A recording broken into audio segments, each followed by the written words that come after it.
Hello everyone, and welcome to today's ICF Pacific Chapters Speaker Series.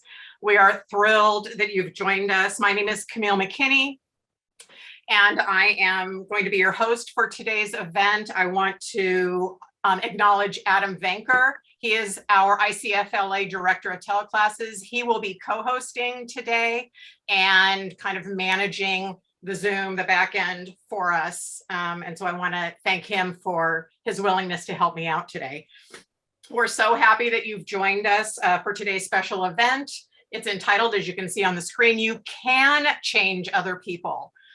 The 4 steps to help your employees, colleagues, and even family up their game. I want to acknowledge our Pacific chapters who have helped to put on this event today. We have ICF Vancouver, ICF Washington State, ICF Orange County, and of course our chapter, ICF Los Angeles. Without the collaboration of these chapters, events like this just couldn't happen. So I really want to thank all of the chapters for their support in making this happen. I do want to introduce our speakers today. I'm kind of geeking out over this because Peter knows that one of his books is one of my favorite books that I would recommend to anyone. Leading with Emotional Change. I loved it. So I'd love to introduce you to both Peter and to Howie. First, Peter. Peter Bregman is the CEO of Bregman Partners. He coaches, writes, teaches, and speaks mostly about leadership and also about life. His sweet spot is as a strategic thought partner to successful people who care about being exceptional leaders and stellar human beings. He's written a bunch of books, including the one I mentioned, Leading with Emotional Courage, and the Wall Street Journal bestseller, 18 Minutes. Peter is recognized as the #1 executive coach in the world by leading global coaches. So Peter, we're thrilled to have you. Howie Jacobson, PhD, is an executive coach to clients ranging from startup founders to established and rising Fortune 100 leaders. He is director of coaching at Bregman Partners and head coach at the Healthy Minds Initiative. He's also written a bunch of books, and his mission includes helping kind and generous people grow their capacity and scale their influence. It's really great to have you both here, and now I will turn it over to you. So welcome, Peter and Howie.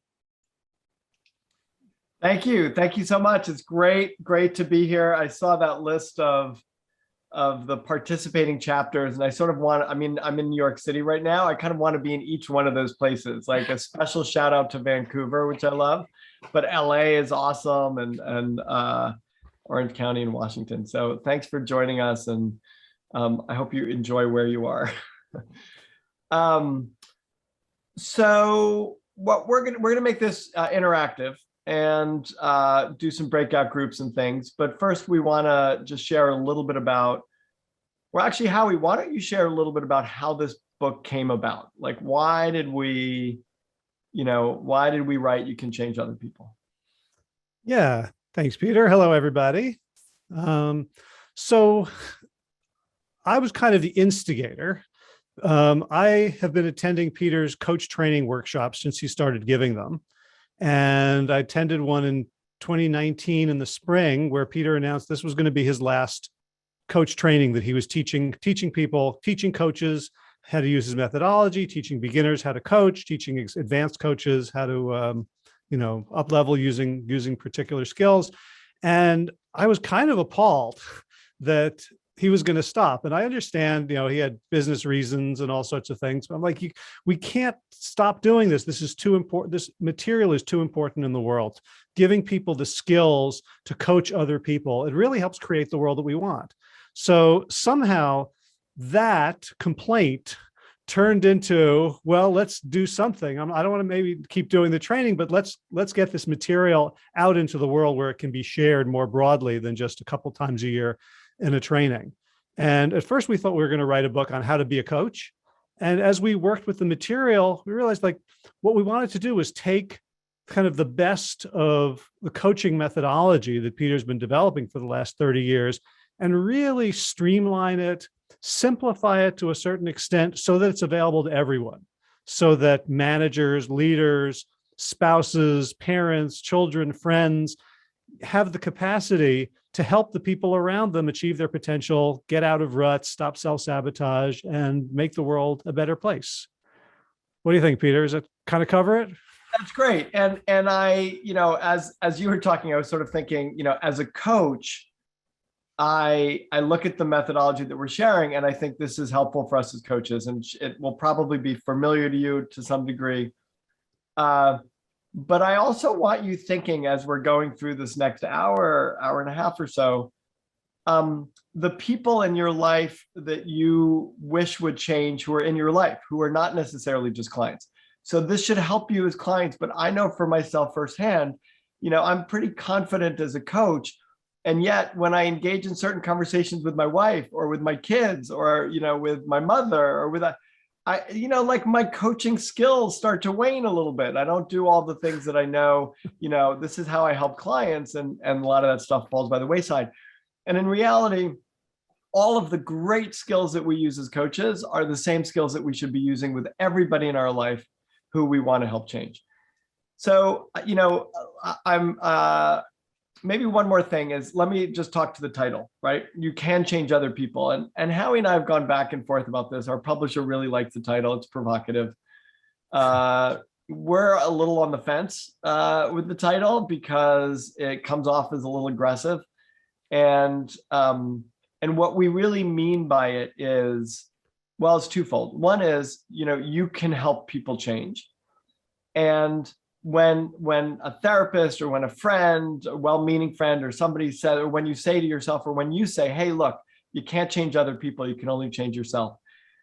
The reality is that that's not true, right? The reality is that we as coaches spend our lives helping other people change. And that even when you say to someone, if you can't change other people, you can only change yourself, that is your attempt to change them, right? You're giving them advice to say, hey, stop doing whatever you're doing. Stop trying to change other people because it's not going to work. You're trying to change what they're doing. So we don't even, as soon as we say you can't change other people, you can only change yourself, we're violating our own rule, right? And so the answer to this dilemma is let's actually embrace the fact that we can change other people, and let's do it, though, in a really supportive way. So, this is the most important skill of a coach. It's the most important skill of a leader. It's probably the most important skill of a parent, to be able to help people get from point A to point B, to make changes that they want to make, but they're struggling to make. And so that's sort of the intent of the book.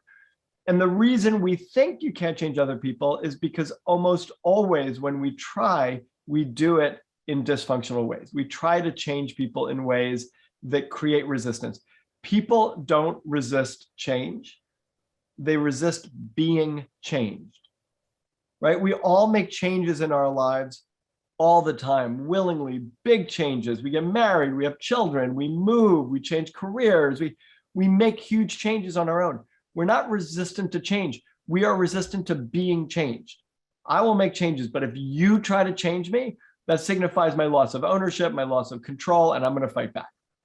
So this is, so we want to sort of share a methodology, which is what this book does, of how do you change people in a way and help them change in a way that skirts the issue of resistance completely, and that you're not generating resistance you then have to combat, but you're creating a dynamic in which you're helping them as an ally instead of a critic. So Howie, is that, you want to add anything to that?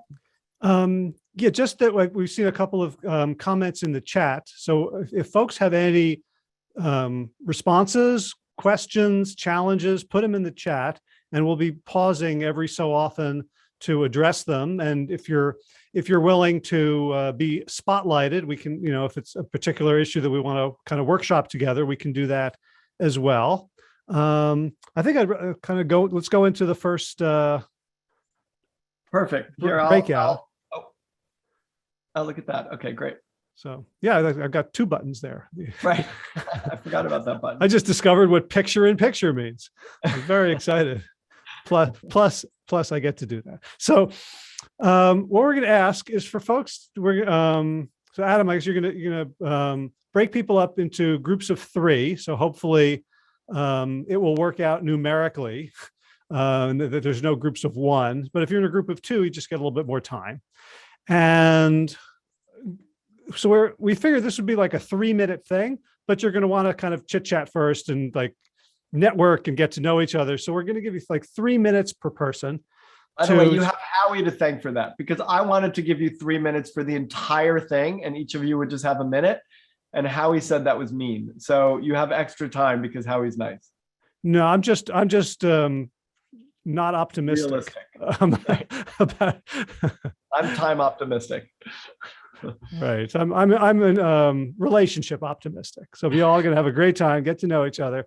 And then, so after you kind of just like, who are you, where you're from, what do you do a little bit, make sure that everyone gets a chance to share someone in your life who you wish would change in some way. And this isn't the time to, hold back, like be real, like, I shouldn't want this person to change. Like, just let it go. Like we're going to let go of some inhibitions because, the feelings are there and we have a way of acting on them that makes us feel good and helps other people. Let's go for it. So that's the request. Anything before we break up? Yeah, and just to know that the person that you're indicating, we're going to help you workshop that person. So have it be someone that you think, oh, I would love to get better at helping this person change. Because we'll ask you to keep this person in mind as we go through the next hour. Good. Adam, maybe you can take it away. Great. All right, I'm going to open the rooms right now.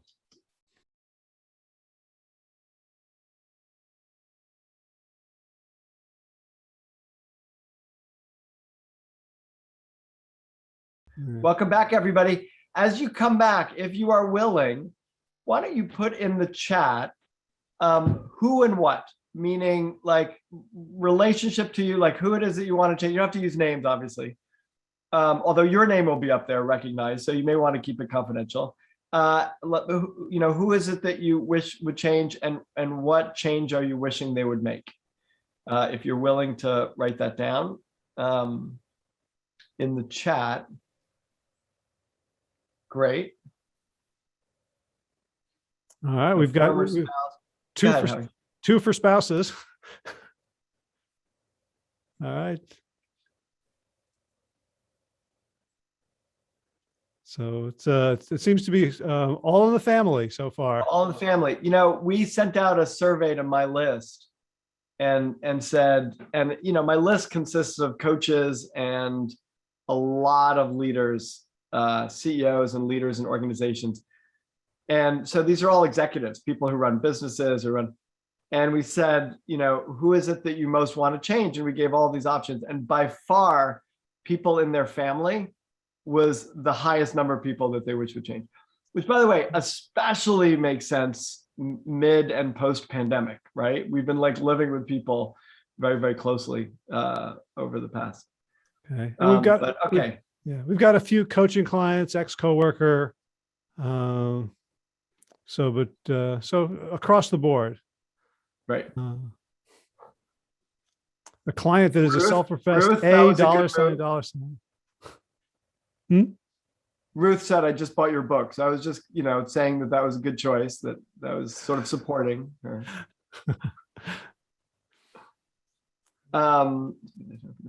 Okay. So let's Peter, let's just talk about the basic process. So we'll kind of give you what we think of the 4 change powers, the 4 requirements that people need in order to change. And as we go through these, keep in mind the person that you thought of and how each of these applies to them. Then we're going to talk very briefly about the 4 steps. We're probably just going to cover one of them today, the hardest one. We'll give you an overview of all of them, right? We'll give them an overview of everything. Right, but in terms of the workshopping, the first step is one you can do in their absence, right? Sort of as preparatory.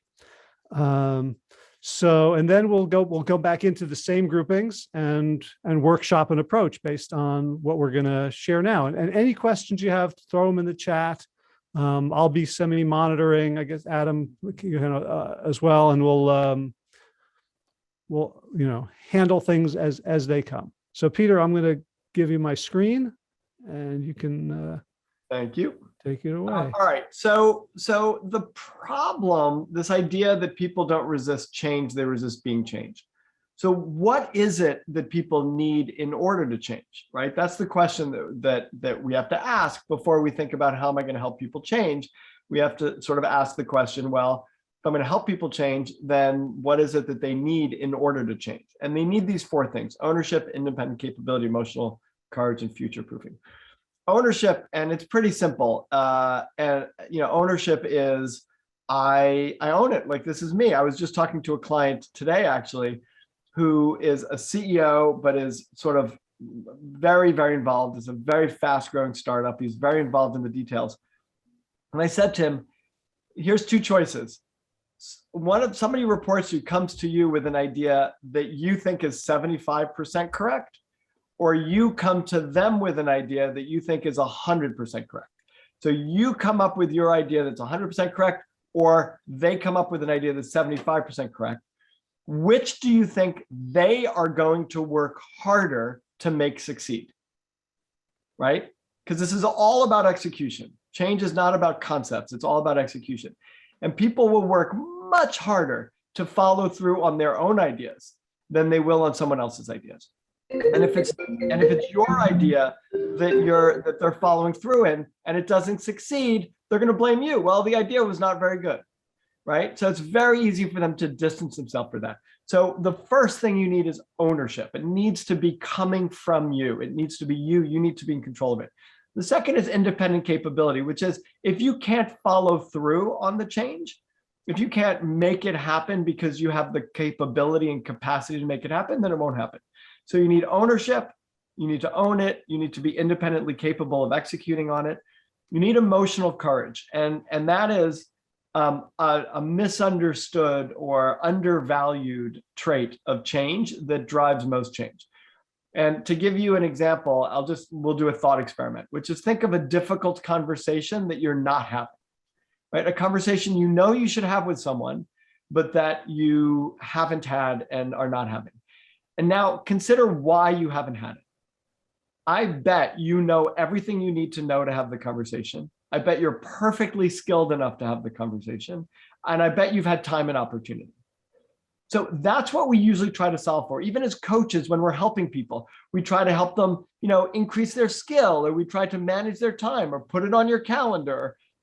Like, those are the things. In organizations, we do it through training programs and communication plans. And, that's what we try to solve for: skill, knowledge, time and opportunity. But that's not what's standing in the way of you having this difficult conversation. What's standing in the way is there's something you might have to feel that you don't want to feel. You might have to feel that you're hurting them. You might have to feel their anger. You might have to feel that passive aggressive response when they say, thank you so much for the feedback, and then they don't talk to you for 3 weeks. You might have to feel your own defensiveness or anger if they come back at you. It's super uncomfortable. There's all these things you might have to feel. And because you don't want to feel those things, you don't follow through on what's most important. And this is true for someone you're trying to help change. Because they don't want to feel things, they don't follow through. And if we are willing to feel everything, if we're willing to feel the shame and the embarrassment and the failure and the risk and the passive aggressiveness, if we are willing to feel everything, then we can do anything.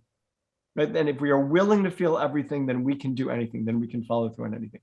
So in order to change, people need emotional courage. And finally, future proofing, resilience. That what meeting and achieving challenges gives you is more challenges in the future, right? The more you succeed, the more you grow, the more you tackle difficult problems, the more difficult problems you'll get. That's the idea of sort of increasing our capacity. That's the gift that we end up getting for being successful, is greater and bigger challenges.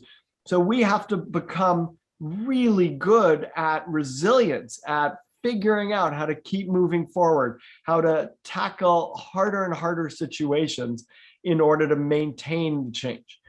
So these are the four things that we need: ownership, independent capability, emotional courage, and future proofing.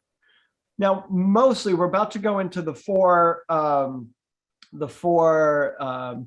steps that will help you help people change.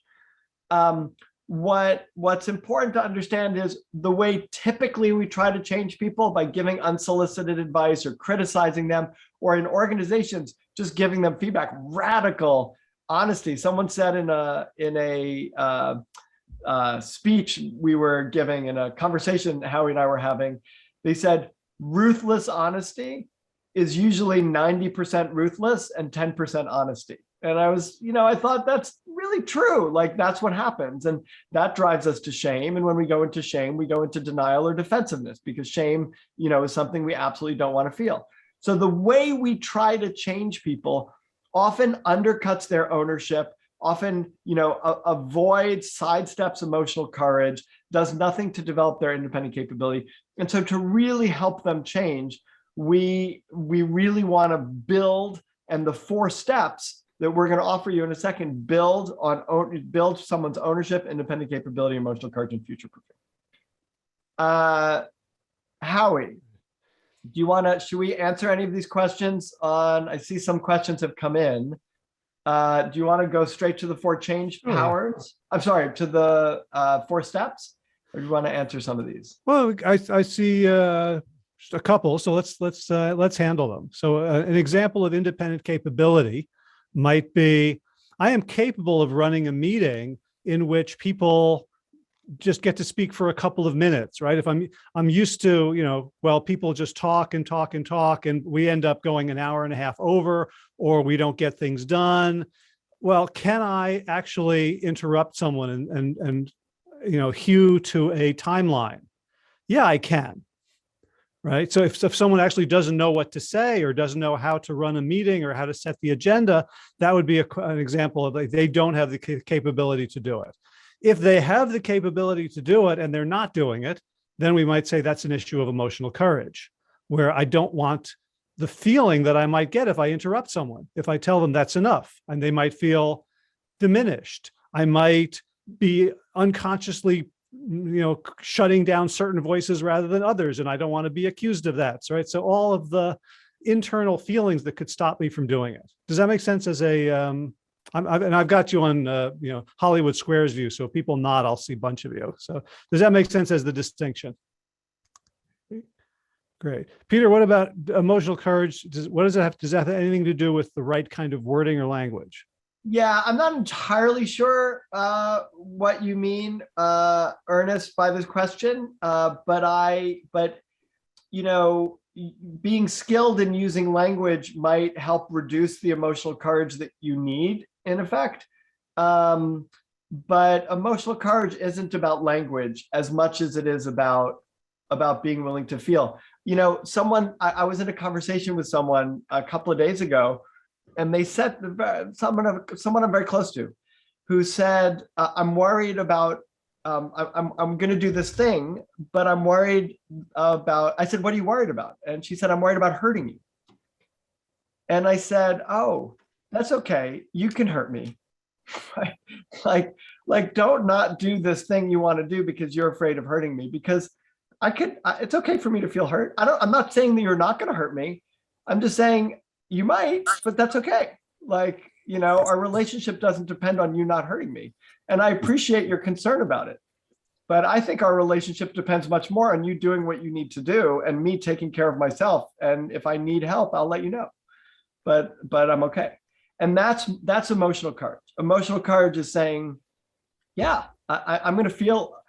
And in fact, I'll tell you one other quick story about emotional courage, which is where I was engaging with someone, and they were sad about their brother dying, and I was unwittingly, I wasn't really thinking, and I was trying to make them feel better.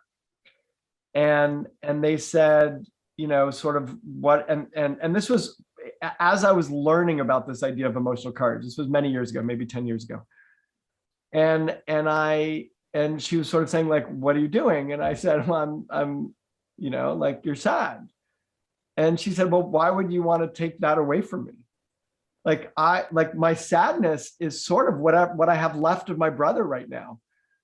And why would you take that away from me? Like I treasure my sadness.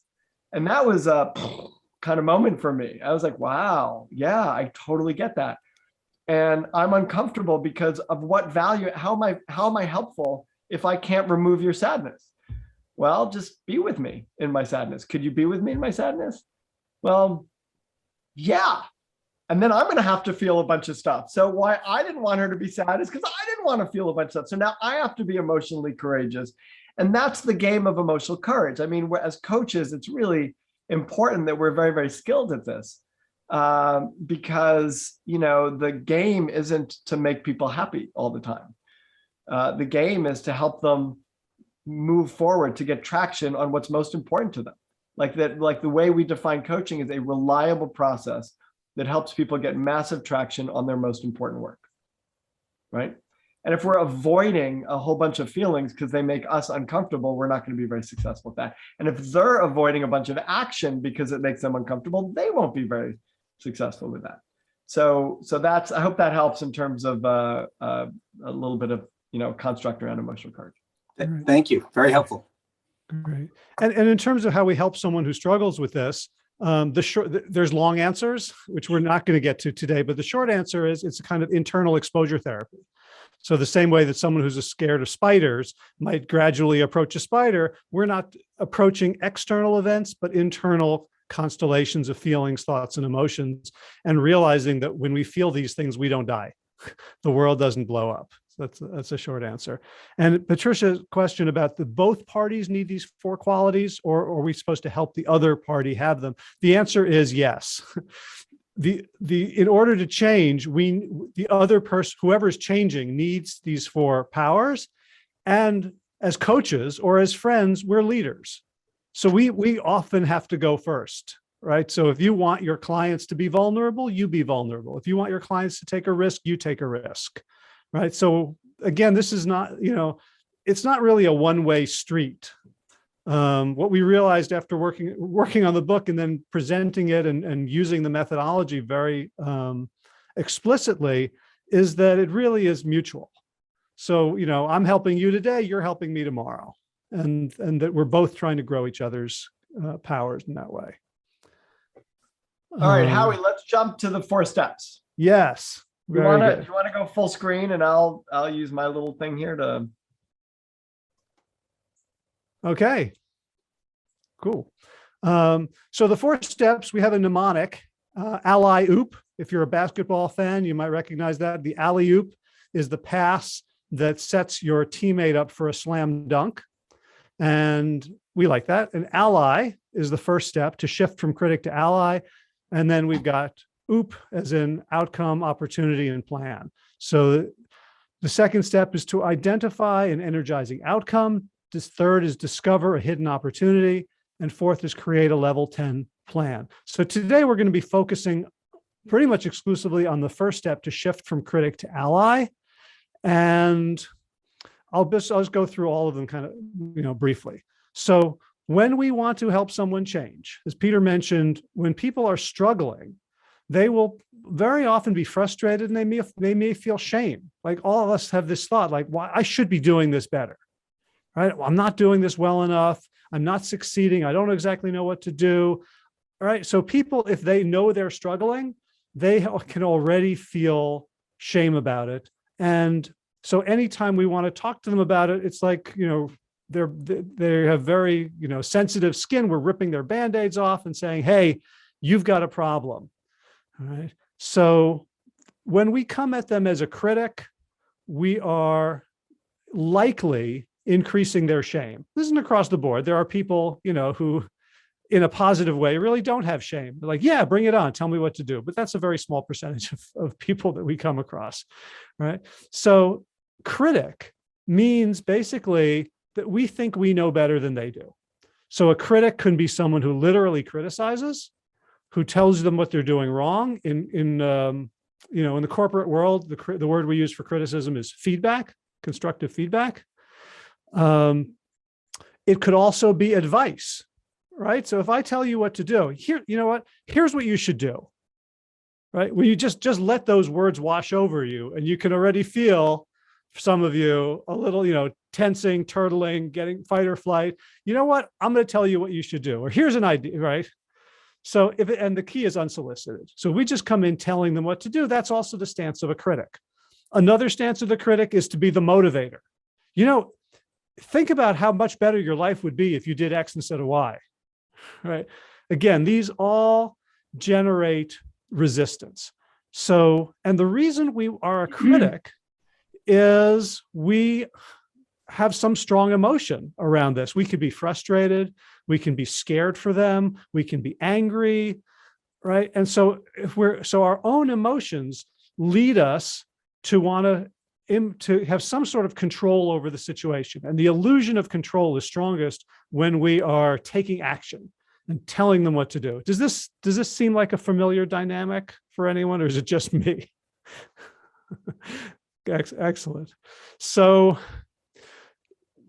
once we shift from critic to ally, and the deliverable there is they've given us permission to engage in the conversation with them. That's how we know it's freely given permission. At that point, we are there to support them. We've indicated that we care about them. We have confidence in their ability, and we're going to help.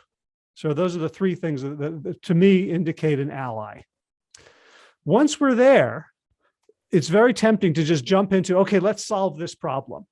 But instead of solving the problem, we want to raise the bar on that. First of all, if you go to the problem, they're still in sort of a neurological fight or flight. They're still in avoidance. So, when you try to solve a problem without knowing what the outcome is that you want, it's kind of like putting anywhere but here into your GPS navigation system, right? You just know where you want to get away from, but you don't have any sort of direction as to where you want to go. So we want to orient people in a positive way to what's the outcome that you're looking for. Once they've articulated an outcome that is with three qualities, which is positive, so it's what I want rather than what I don't want. Because very often when you ask people the outcome, they will just tell you, I want to get rid of the problem. I want them to stop X. I want to have this go away. I want to, just absence of the negative. But what we want is something better than that. Instead of just back to zero, we want to turn it into a positive. So once they have this outcome that's positive, clear, and meaningful, we then say, well, so where's the opportunity in the problem to achieve that outcome? And we'll do a little demo. Peter and I will do a little demo just to make it clear. And then once we've identified this opportunity, and there's usually like a rush of insight, like, oh, here's a new way to look at this. Here's a new way to go about this. Then we work with them as coaches, which is something, very sort of clear cut, what we call a level 10 plan. And we call it level 10 because the 10 stands for, if I ask you at the end, how confident are you on a scale of 1 to 10 that you're going to follow through, that you say 10. So it's not that you're confident that you are going to succeed, or you're confident you're going to achieve the outcome, but you're confident that you're going to follow through, you're going to take action. That's what we're looking for. And so we're going to be spending our time here on the first step, to shift from critic to ally. Peter, if you want to bring yourself back, we can just do that a quick demo, and then help people get into groups and workshop. Sure. And what I want to say is that we're going to workshop this first step, and it really is a magic step, right? It's a magic step because so much damage is created when we're approaching people as a critic, and it has become the norm of how we try to change. And what we really struggled with around the title is we almost called it, shifting from critic to ally, because that's the rest flows from that, which is I'm traveling with you on this journey. I'm not against you trying to push you off your road. I'm traveling with you, and I'm here to support and help. And yes, it's harder. It's sort of an assumption when a client is paying you to do a bunch of work with them. It is not an assumption when your daughter is rebelling against you, right? So that's we can talk about both these personal and So, okay, Howie, sorry, I just wanted to add that. Let's demo. Cool, thanks. You want me Okay, to so demo with you or you demo with me? I'll let you lead, whatever you want to do. yeah, so tell me, tell me your problem. All right. My problem is I have a person on my team who is disruptive and who is aggressive and who is not at all polite and who, makes our meetings super uncomfortable and is a disruptor in a very dysfunctional way for our team. And honestly, I kind of want to just figure out how to get her off the team. Okay, and so you're the team leader, so you presumably could do that if you. Yeah. Yeah. I mean, there's politics to everything, but yes. Sure. Okay, so now we're Peter. Does Peter sound like an ally right now of this other person? Right, disruptive, annoying, frustrating, keeping him getting work done. Okay, so the first thing, instead of having Peter immediately jump to being an ally of this person. What's her name? Let's call her Darlene. Darlene. Okay. Or we can call her Ramona. Let's call her Ramona because that's who's in the book. We'll call her Ramona. Felt like that was a test. So yeah, I have read the book. So before we help Peter become an ally of Ramona, I want Peter to become an ally of himself because he looks kind of frustrated. So Peter, tell me, you sound frustrated, upset, maybe angry. What's behind that? What's your positive intent that's being sort of violated by the way Ramona is acting? What's important to you? What outcomes, what values are important to you that this is interfering with? I generally believe that people should be respectful with each other. I feel like we should collaborate in positive and productive ways. I feel like we should kind of work together to sort of tackle problems and find opportunities. And honestly, like I sort of, want everybody liking each other is one element of it, but I really want us to be a positive, productive, respectful team. So underneath any That's sort of reasonable, right? What do you think if you heard somebody say, my values are respect, positivity, collaboration, congeniality? Would you say those are generally good values? I would say that's reasonable. Yeah. Are you asking me or you're asking everybody else? I'm asking you. Do you feel? I think that's reasonable. I definitely think it's reasonable. I suggested them. Yeah. So recognize the good place you're coming from. So I don't know your history with Ramona, so I don't know if you've said words or been thinking unkind thoughts, but recognize that they come from a really positive place. Right. That my frustration or anger is coming from a place of care and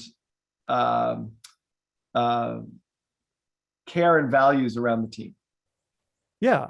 And what I want for us as a group collectively. Yeah. Right. Totally. So now talking to the Greek chorus, once Peter has sort of softened a little bit and really gotten in touch with his own values, we can then go back and say, so what do you think Ramona might be trying to accomplish? If there was some positive, what do you think Ramona's thinking that comes out in these behaviors?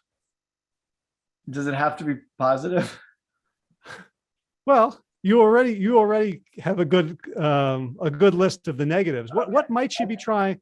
Right? She's trying to do something in her mind. What's she trying to do? So what is she trying to do? She is,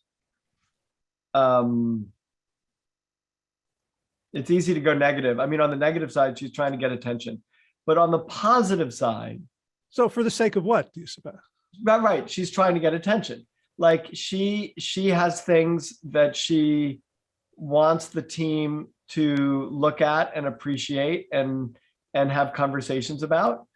And in many ways, more than other people on the team who, like, the rest of us are kind of nice and polite, and she's not so nice and polite.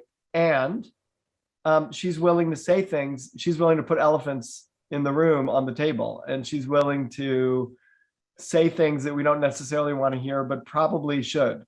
And so I think from her perspective, she probably looks at us as like a bunch of, wimpy, nice people who aren't willing to get into conflict to address real issues.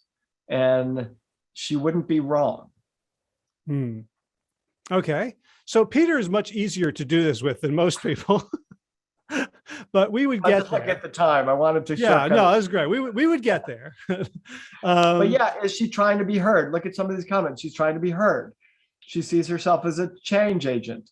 That all of that is right. Like, I think that's what she wants. Like, she wants to be heard. Right. So when I want you to think about, first of all, your outcome.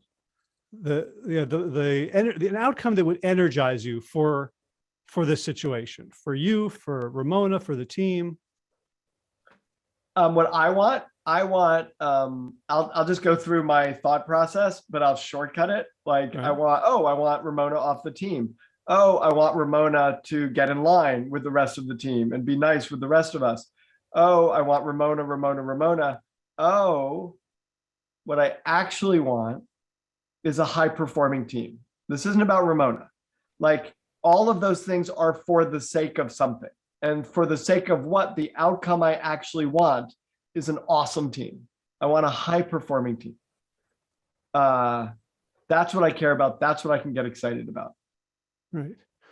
So then we go to, now we're going to come back to the ally step, which is once you're clear on your positive motivation, once you're clear on a potential positive intention of the other person, then want to get permission to have a conversation with them, and you're clear about sort of an outcome that you would want. So then, the formula. Do we have this here? Oh, I see. I just kind of skipped a step, Howie. I made your life harder. That's okay. So the formula is, first of all, empathize. So you're going to, if you were to empathize with Ramona about what she's going through, what might that sound like? It would sound like, Ramona, I can see your frustration with the team, that you have things that feel important to put on the table, and you get shut down. I shut you down sometimes, and you get shut down. And I can see how frustrating that's gotta be. And also I could see how frustrating it is that your perspectives get lost to what's important, to the important work that this team is doing. Okay, so that's already probably a very different approach than you've taken in the past. Right. With Ramona. With Ramona, I would usually say, okay, stop. Could you be civil, please? Can you try to re-language that in a way that makes everybody else happy? Like, those might be some of the things that I've done in the past. Right. So, here's a great example of, it's a very simple thing to say what you said, but saying it to Ramona is going to require emotional courage. Absolutely. It's going to require emotional courage, because in the mindset that I'm in, it feels like I'm giving something up by empathizing. I'm giving up power. I'm giving up my self-righteous sense of, I'm the leader here and you're being disruptive, and I'm giving up stuff. And it takes a tremendous amount of emotional courage to say, hey, I could see that you're bringing important stuff and you're getting shut down, and how frustrating that is. And actually, in this particular situation, I'm responsible for part of that shutting down. And in my case, I would go one step further and apologize for that, which would also take a lot of emotional courage. I'm sorry that I've shut down. I get frustrated also, but I'm sorry that I've shut you down, because I don't think that that's most effective for the team. Okay, great. Second part of the three-part permission formula after empathy is express confidence. So you wouldn't be talking to her if you didn't think it was possible that she would actually change. Yeah, I think that you bring a tremendous amount to this team, and I have seen you do it in ways that get heard. I've seen you do it in ways that make a really positive and productive impact. And I've seen that, and I really appreciate it. Right. And part three, ask for permission to engage as a thought partner. Would you be willing to think through with me how we might be able to change, how you can show up in a way that would get the kind of attention that you and your ideas deserve? Would you be willing to think it through together? Okay. Cool. So it's time to do the breakouts. So I'm going to share. This is the three parts within the third part has three parts. So just jot this down quickly. So your positive intent, the possible positive intent of the person that you thought about at the beginning, and then you're going to come up with a statement that, like Peter just did, around empathy, confidence, and requesting permission to think about it with them in some language like that. So any questions? Is it blurry? Uh-oh. For me, it's backwards, so I can't tell if it's blurry. Here, I could let me do it on my screen too and see if is that better? No, mine's blurry too. Seriously, it looks so clear to me. Okay. I can see both of them clearly. So it might be, who knows? Here's the idea, but I'll just say it out loud, which is what's your positive intent? What's your sense of their positive intent? And then the formula of empathize, confidence, ask permission. So what we're going to do is we're going to break you up now into the same triads. Adam, it goes into the same three people, right? Same triads? Yeah, I have it set up for the same, correct. Excellent. And this is for step one for ally. This is once you ask permission and they say yes, then you have established an allied relationship, or you've begun to establish an allied relationship. So go back in your groups and go one by one and workshop it to sort of think, given your person and given the change that you're hoping to make, what is your positive intent? What can you imagine their positive intent is in the situation? And from that data, from that information, try 3 sentences, one that empathizes, one that expresses confidence, and one that asks permission. Great. Peter, give us a sense of how long they're going to have. How long is this breakout going to be for them? All right, let's break out for 15 minutes. So that'll be 5 minutes apiece to workshop this. Great. Okay, I'm going to open the rooms, everyone. So that's a 15-minute breakout.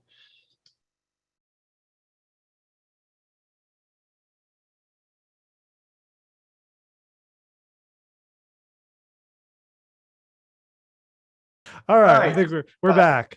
So we have a little bit of time left before we bring it back to our hosts to close out. Curious if anyone just wants to share kind of what the issue was and where you got. If anyone who feels like you had some progress in and I just want to acknowledge it was not a lot of time. I'm a time optimist, which is why I wrote a book about managing time. I never give enough time for things. So just recognizing that I hear in the chat that a bunch of people maybe weren't able to go through it. So apologies for that. All right, who wants to share? Julia. Yeah, first of all, I really want to say a big thank you for your example, the Ramona example. It was very helpful to witness, the example, because that sort of opened the way to helping me see the positive intent that might be there, and it was quite good to see that, like to just notice that there is a positive intent there, and probably more, and also really still continuing to see it in the light of, like, that's my interpretation. I still don't know what truly her positive intent might be, but I at least start thinking like it's a new storyline, so to speak. So I found that quite powerful. Ultimately, I think it's that emotional courage is huge. I think that's the really important piece. And so I'm not sure if I'm ready, to feel everything that I might feel, and in this possible conversation. So I'm not sure yet if I'm truly ready to have it. But it was still an opening in the sense that just being able to see the possibility of what the frustrations might be there for the other person. Yeah, so it's so thank you. Great. Thanks. Karen P. Let me unmute myself. Okay, so this is about my daughter, Grace. She is about to turn 18, and it's, for me, I'm picking one topic. There's so many, but one topic is that I really want her to graduate from high school, and COVID and school changes and divorce, lots of things have interplayed with this. And so my positive intent is that I want her to graduate from high school. I don't even care what her grade point is. I have no expectations. I just want her to have a high school diploma, so she can get off into the world successfully. All right. Can I interrupt for a second? Mm-hmm. What's the positive intent behind your positive intent? Like, I have a little history here, so it's kind of hard. So I just basically, I was abandoned when I was 17. I barely graduated from high school, and I didn't get any opportunity. So she's been handed the world. So I got a little history, but my intent is that I think she's been handed an opportunity to successfully launch into the world, and I just want her to grab hold of it. I don't know, this is hard for me. Yeah. Can I paraphrase back what I heard? Sure. You want her to be successful. Yeah, I do. You want her to have a good. Yeah. You want her to have a good life. Yep. Right. Does anyone here object to a mother's desire for their child to have a good life? Okay, great. Okay. So I wanted to, the positive intent is different from the literal outcome. Yes. I wanted to share something that I want to help you not get tripped up, Karen, which is with your positive intent is a subtle negative judgment. Yeah, no, trust me, this is a hard one. There's a lot with this for me. And it's worth processing the negative judgment so the positive intent doesn't get polluted. Yeah, the positive intent is an allyship. Yeah. I can't believe you've gotten so much, and this is what you're doing with it. It's totally negative. Yeah. And so if the positive intent comes with, and I can tell you, I don't know your daughter, but if it comes with the least bit of taste of that judgment, then it kind of shuts down. So it's good for you. Don't repress that. You feel that. Go into your bedroom, hit a pillow, scream and yell, talk about how great, how could you throw this away? I can't believe it. What? Yeah. You know what? I own that. I totally own that. I'm in the best place of my entire life. I'm in the best place to parent her. So I get all this. But this is just an interesting exercise for me to go through. I'm so glad I'm here right now. Right. So Oh, that's great. I love that you landed me on, I want her to have a successful life, because that's like so everything I want for her. So then I was looking at what her possible positive intent is. And, you know, you kind of go through the negatives. Like, she hates school. She doesn't think she's smart. She's got ADHD. She has so many other things she'd rather do. So there's a lot of negatives there. And that's kind of what comes to my mind first. And then I was saying, part of me believes that she wants, the one positive, that she wants to please me. I think that kids want to do right by their parents. They want to be successful in their parents' eyes. So I was thinking, I know that she ultimately wants to please me and make me happy. That was the first thing I thought. And then the other thing I thought about a possible intent is that in so many ways, she wants to be like everybody else. And I think she's been in a really hard academic school, and it was, with all of her learning issues, she's had a hard time, and it made her not feel very smart. And so she's not even sure she can go to college yet. So I think maybe the idea is that she just wants to be like everybody else and feel accepted and good about herself. Is that, am I going in the right direction there? Yeah, I would say she wants to belong Yeah, and she wants to feel good about herself. yeah, And don't we all? yeah. I know, like, oh my God, yeah. So I got a secret back channel message that we need to transition back to Okay, that's fine, but Camille thank and the you. whole group. But thank you so much. That was Yeah, a thank you. beautiful example, and thanks for being vulnerable with us.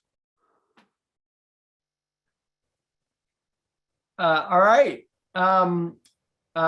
This is when I think we transition back to, so maybe I'll say a sentence to just sort of wrap us up, and then transition back to you, Camille, which is, thank you so much for being a part of this and engaging and workshopping it. And like, if there's one thing to keep in mind, it's, you know, critic to ally. It's like, how do I show, like, the reason I want to help is because I care. And so in order to help, that care has to come through in a way that allows them to let me in and engage with them in thinking through how they might be able to change. That's the very, very first step of this whole process. And if done right, it sort of lubricates the path for the rest. So thank you.